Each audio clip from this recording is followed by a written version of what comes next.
आपण या अगोदरच्या उदाहरणामध्ये बघा, एका 25 मीटर लांबीचा रस्ता आहे आणि त्याच्या दोन्ही बाजूला प्रत्येकी 1 मीटरला एक एक झाड लावायचं आहे. बरोबर? म्हणजे काय, आणि त्यामध्ये आपण उदाहरण काढलं होतं काय, 50 मीटरचा रस्ता आहे म्हणजे 50 इकडं आणि 50 इकडं अधिक 1 आहे का नाही, अधिक 1 करत होतो म्हणजे झाडं लावताना. पण या उदाहरणांमध्ये एक दोरीचा तुकडा असेल किंवा एखाद्या काठीचा तुकडा असेल, एखाद्या सळईचा तुकडा असेल, तर त्याचे 25 समान भाग करायला किंवा 5 समान भाग करायला किती तुकडे करावे लागतील, अशा पद्धतीचे उदाहरण आहे. मी तुम्हाला आधी उदाहरण वाचून दाखवतो. एका 25 मीटर लांबीच्या दोरखंडाचे, दोरखंड म्हणजे दोरी आहे का नाही, त्याचे 25 समान भाग करायचे आहे. एक 25 मीटरचा दोरा आहे, दोरखंड आहे दोर, आणि त्याचे 25 समान भाग करायचे आहे. तर त्याला किती वेळा कापावे लागेल? तर यासाठी मी आधी तुम्हाला एक उदाहरण सांगतो. ही दोरी आहे, बरोबर? मला सांगा, याचे 2 समान भाग करायचे आहेत. 2 समान भाग करायचे आहेत. बघा आता 2 समान भाग, हे बघा, हे 2 समान भाग केले. आता हे मी इथं कापतो. मी किती वेळा कापलं? एकदाच कापलं. 2 समान भाग करायला एकदा कापले. आता ह्या काठीचे मला 3 समान भाग करायचे आहेत. 3 भाग करायचे आहेत. बघा, 1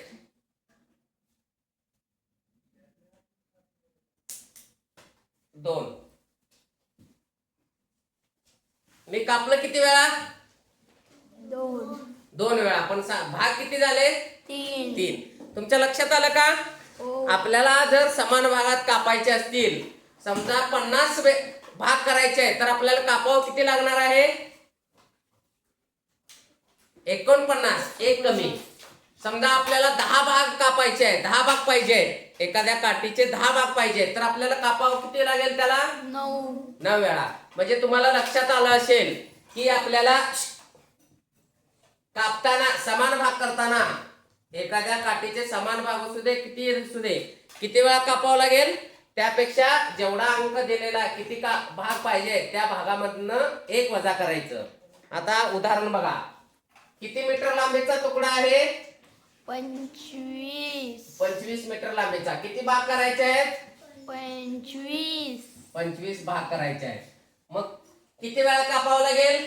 24 वेळा कापावे लागेल. कापावे लागेल. आता दुसरं उदाहरण बघा. एका दोराचे प्रथम 5 ठिकाणी कापले. हे दोर आहे, बरोबर? किती आहे? एक दोर आहे, बरोबर आहे? दोर, कासरा. एका दोराचे प्रथम 5 ठिकाणी कापून तुकडे केले. 5 तुकडे करायचे आपल्याला. किती सांगितले? 5 ठिकाणी कापायचे.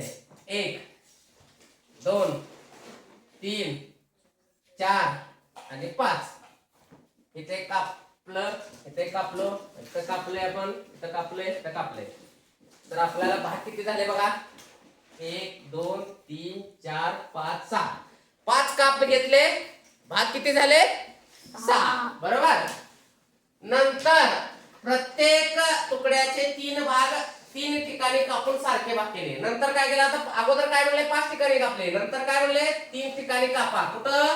प्रत्येक तुकड्याचे, हे जे तुकड्याचे 3, ह्याचे तुकड्याचे 3, ह्याचे तुकड्याचे 3, ह्याचे तुकड्याचे 3, ह्याचे तुकड्याचे 3. 3 ठिकाणी कापा. 1 2 3. बरोबर? किती भाग झाले? 1 2 3 4. इथं 4 झाले. आता ह्या तुकड्याचे 3 काप घ्या. 1 2 3. 3 काप घेतल्यानंतर भाग किती झाले?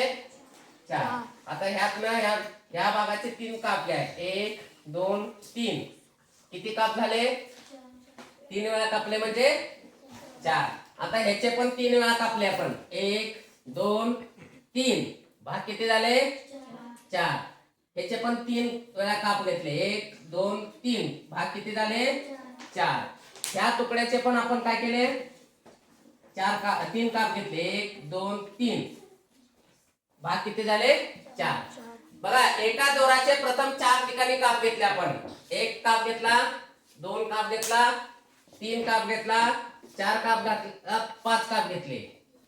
मग किती तुकडे झाले? 1 2 3 4 5 6. किती काप झाले? पहिले भाग किती झाले? 6. नंतर प्रत्येक तुकड्याचे 3 ठिकाणी कापून, हे बघा इथे 3 ठिकाणी कापल्यानंतर 4 भाग झाले, इथे 3 ठिकाणी कापल्यानंतर 4 भाग झाले, इथे 3 काप घेतल्यानंतर 4 भाग झाले, इथे 3 काप घेतल्यानंतर 4 भाग झाले, इथे 3 काप घेतल्यानंतर 4 भाग झाले, इथे 3 काप घेतल्यानंतर 4 भाग झाले. म्हणजे प्रत्येक तुकड्याचे 3 ठिकाणी कापून, 3 ठिकाणी कापल्यानंतर किती झाले? 4. मग बघा भाग केले तर एकूण किती तुकडे झाले? आता हे तुकडे एकूण किती झाले बघा? 1 2 3 4 5 6 7 8 9 10 11 12 13 14 15 16 17 18 19 20 21 22 23 24. किती भाग झाले? 24 भाग झाले. बघा 4 1 4 4 2 8 4 3 12 4 4 16 4 25 4 7 24. प्रश्न फक्त काय केले त्यांनी? थोड्याशा पहिल्या उदाहरणापेक्षा थोडंसं कठीण उदाहरण त्यांनी पुढचा टप्पा दिलेला आहे. मग उदाहरण कसं येऊ दे, फक्त लक्षात ठेवायचं. 3 काप घेतल्यानंतर 4 भाग होतात, 5 काप घेतल्यानंतर 6 भाग होतात, 10 काप घेतल्यानंतर 11 भाग होतात, 20 काप घेतल्यानंतर 21 भाग होतात, एक एक्स्ट्रा भाग होतो आहे का नाही? जसं आपण समजा आपल्याला कुठलेही समजा साबणाचे 2 तुकडे करायचे आहेत, तुम्ही किती काप घेणार? 1 काप घेणार. समजा साबणाचे 4 काप घ्यायचे आहेत, 4 भाग घ्यायचे आहेत, किती काप घेणार? 3 भाग घेणार. बरोबर. आता भाकरीचे आपण 4 चतकोर असते माहिती